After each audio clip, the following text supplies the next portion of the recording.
Hmm. Assalamualaikum warahmatullahi wabarakatuh. Apa kabar Sobat Forum? Ketemu lagi bersama kami dalam program Forum Opini, sebuah program editorial yang akan membahas sebuah isu yang menjadi pilihan kami dalam sepekan terakhir. Bagaimana dengan pekan ini kami memilih terkait isu dugaan korupsi yang menimpa mantan Menteri Pertanian Syahrul Yassin Limpo, maksud kami, di mana kasus itu yang hingga hari ini masih terus bergulir. Kasus dugaan korupsi yang menjerat ex-Menteri Pertanian Mentan Syahrul Yassin Limpo (SYL) masih terus bergulir. Diketahui, SYL diduga terseret kasus dugaan korupsi di lingkungan Kementerian Pertanian Kementan yang kini sedang diselidiki KPK. Karena kasus tersebut, SYL pun mengajukan pengunduran diri dari jabatannya sebagai Menteri Pertanian. KPK mengaku telah menemukan 3 klaster terkait dugaan korupsi di lingkungan Kementan. Yang diusut saat ini merupakan klaster pertama. SYL pun mengajukan permohonan perlindungan saksi kepada Lembaga Perlindungan Saksi dan Korban (LPSK). Kabar tersebut mencuat setelah beredarnya foto surat tanda terima permohonan perlindungan saksi kepada LPSK. Dalam surat itu tertulis permohonan perlindungan saksi yang diajukan SYL tercatat pada Jumat 6 Oktober 2023 lalu. Surat tersebut diserahkan kepada Kepala Biro Penelahan Permohonan LPSK Muhammad Ramdan.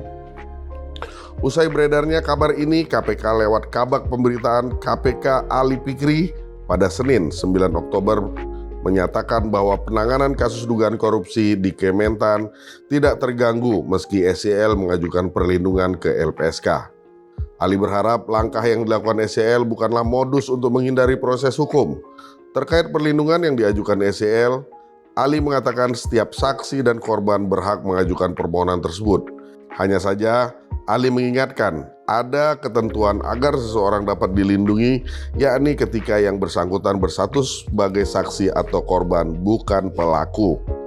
Di hari yang sama, Senin 9 Oktober, KPK memeriksa Direktur Alat dan Mesin Pertanian Kementan Muhammad Hatta, dan pada Selasa 10 Oktober, KPK memeriksa Sekretaris Jenderal Kementan Kasdis Subagiono sebagai saksi dalam kasus dugaan korupsi di Kementan. Keesokan harinya pada Rabu 11 Oktober, KPK menjadwalkan pemeriksaan kepada SYL sebagai saksi dalam kasus dugaan korupsi di Kementan. Kata Ali Fikri, pemanggilan SYL dalam kapasitasnya sebagai saksi merupakan bagian dari kebutuhan melengkapi alat bukti dalam berkas perkara penyidikan tersangka lain. Ali berharap SYL bersikap kooperatif dan memenuhi panggilan penyidik, sehingga dapat membuat terang perkara dugaan korupsi di Kementan. Namun, SYL meminta pemeriksaan pada hari itu ditunda. SYL mengaku ingin terlebih dahulu menemui sang ibu di kampung halaman. Hal tersebut diungkapkannya melalui keterangan yang disampaikan tim pengacara SYL, Ervin Lubis, kepada wartawan. Surat permintaan penundaan tersebut pun diantarkan ke KPK. Ervin menegaskan, SYL akan kooperatif terkait dugaan korupsi di Kementan yang menjeratnya. Ervin memastikan SYL akan hadir dalam pemanggilan pemeriksaan berikutnya. Pada Rabu 11 Oktober, KPK akhirnya resmi menetapkan ex-Mentan SYL sebagai tersangka dalam kasus korupsi di lingkungan Kementan. Wakil Ketua KPK Johanis Tanak dalam keterangan kepada awak media mengatakan bahwa SYL diduga bersama-sama dengan 2 anak buahnya memungut uang dari aparatur sipil negara ASN Kementan. Johanis menjelaskan, kasus ini bermula ketika SYL melantik Kasdis Subagiono sebagai Sekjen Kementan dan Muhammad Hatta sebagai Direktur Alat dan Mesin Kementan. Kemudian SYL membuat kebijakan persoalan yang berkaitan dengan setoran dari ASN internal Kementan untuk memenuhi kebutuhan pribadinya termasuk kebutuhan keluarganya. Kemudian SYL diduga menugaskan Kasdi dan Muhammad Hatta untuk memungut uang dari pejabat eselon 1 dan 2 Kementan dalam bentuk penyerahan tunai, transfer rekening bank, serta pemberian barang dan jasa. KPK juga menuding SYL menerima uang senilai 13,9 miliar rupiah terkait korupsi di Kementan. KPK hingga kini masih mendalami uang hasil korupsi tersebut. Usai ditetapkan sebagai tersangka, SYL lewat pengacaranya Febri Diansyah pada Kamis 12 Oktober lalu memastikan bahwa dirinya akan memenuhi panggilan KPK pada Jumat 13 Oktober. Kata Febri, SYL akan tiba di KPK sekitar pukul 13.00 waktu Indonesia bagian Barat.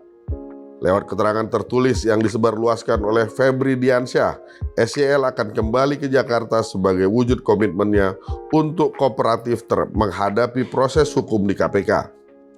SYL pun sudah siap lahir dan batin untuk menghadapi prosesnya sesuai dengan hukum dan hak-hak yang dimiliki sebagai tersangka. Pada pemeriksaan tersebut, SYL akan diperiksa setelah resmi ditetapkan sebagai tersangka.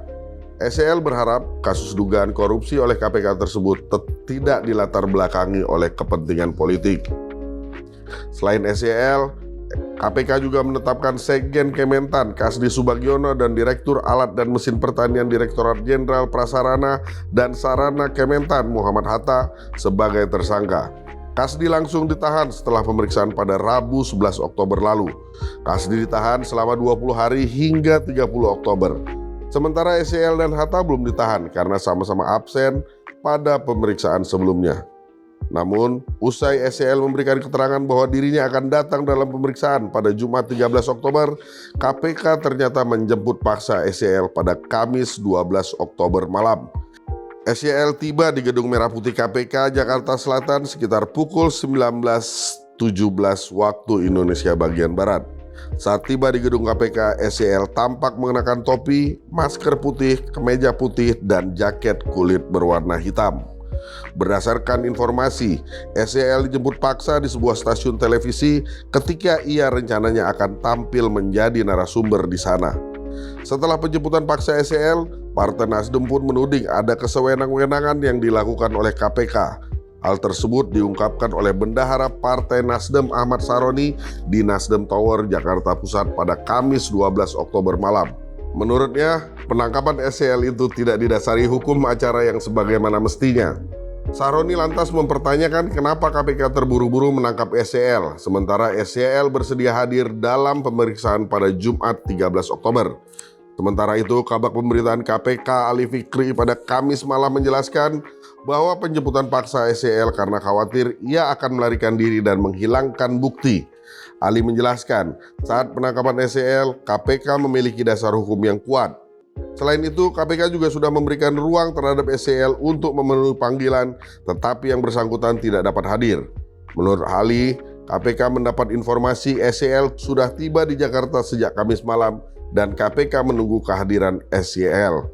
Namun, SYL tak kunjung datang sehingga akhirnya dilakukan analisis.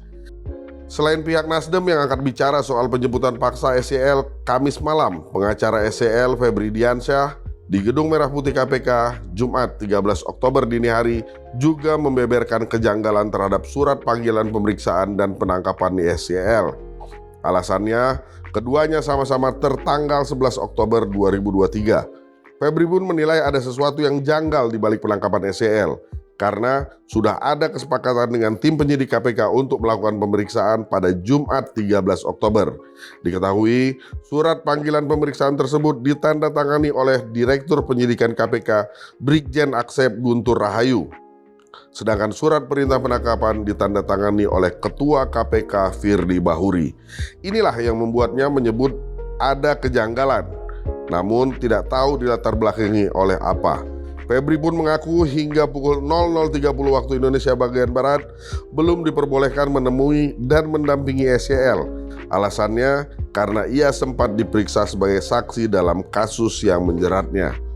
Padahal katanya fungsi advokat ialah memberikan bantuan hukum untuk memastikan hak-hak tersangka. Febri menjelaskan, SYL dalam menjalani pemeriksaan didampingi oleh perwakilan pengacara atas nama Ervin Lubis dan Arianto W. Sugio. Menurut informasi yang beredar di awal, SYL ditangkap di salah satu stasiun televisi ketika ia akan menjadi narasumber di suatu acara. Tetapi pihak KPK mengungkap bahwa SYL ditangkap di kediaman anaknya di salah satu apartemen di Kebayoran Baru, Jakarta Selatan. Namun, penangkapan SYL tersebut dianggap terburu-buru oleh beberapa pihak, termasuk Partai Nasdem dan PKS. Hal ini disebabkan karena sebelumnya SEL telah menyatakan kesiapannya untuk diperiksa pada Jumat 13 Oktober. Sementara itu, KPK sendiri menegaskan bahwa pihaknya bukan menjemput paksa SEL, namun menangkap. Selain itu, mantan penyidik KPK Yudi Purnomo Harahap melihat adanya kesan terburu-buru dari KPK dalam penangkapan SEL. Menurutnya, tim penyidik KPK memiliki kewenangan dalam melakukan penangkapan terhadap pihak yang sudah ditetapkan sebagai tersangka. Namun, tim penyidik juga harus patuh terhadap prosedur.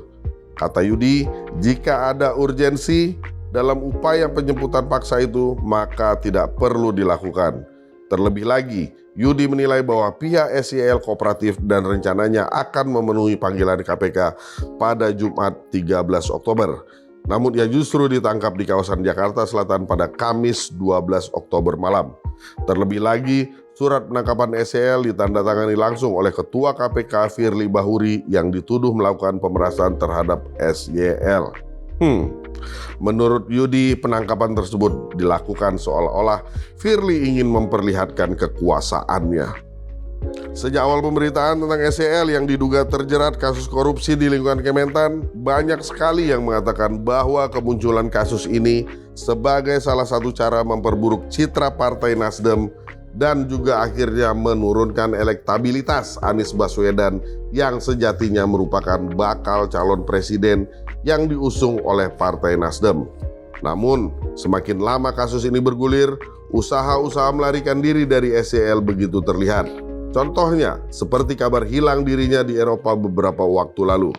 Hal ini dipandang sebagai usaha melarikan diri yang dilakukan SEL, namun akhirnya tidak dilakukannya karena ia dipanggil untuk pulang ke Indonesia oleh Ketua Umum Partai Nasdem Surya Paloh. Indikasi melarikan diri kembali terulang ketika setelah SEL berada di Indonesia dan dipanggil untuk pemeriksaan oleh KPK, ia justru pulang kampung dengan alasan menemui sang ibu.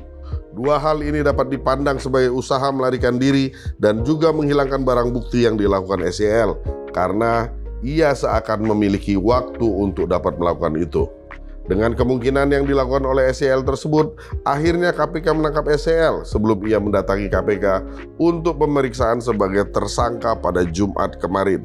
Pandangan tentang penangkapan SEL yang dinilai terburu-buru juga seperti memperlihatkan bahwa KPK tidak ingin kecolongan oleh SEL.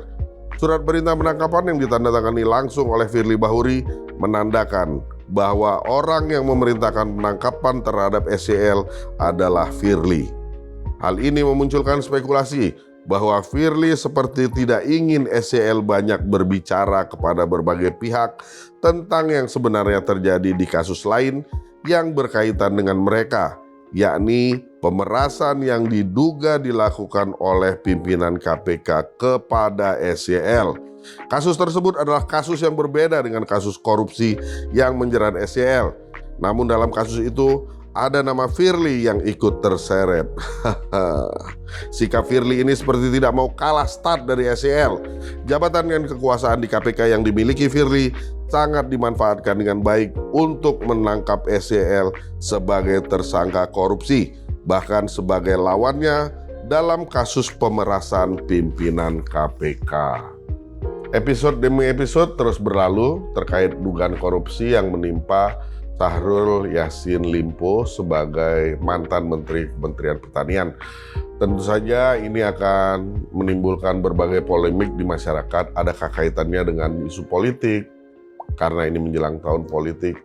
Ataukah ini murni memang kasus korupsi semata? Tentu saja sobat forum yang menyaksikan ini memiliki penilaian dan persepsi sendiri. Saksikan terus Forum Ngopini dalam setiap akhir pekan, tentunya di Forum Keadilan TV. Terima kasih atas kebersamaan Anda. Saksikan terus Forum Ngopini, tentu saja di Forum Keadilan TV. Assalamualaikum warahmatullahi wabarakatuh.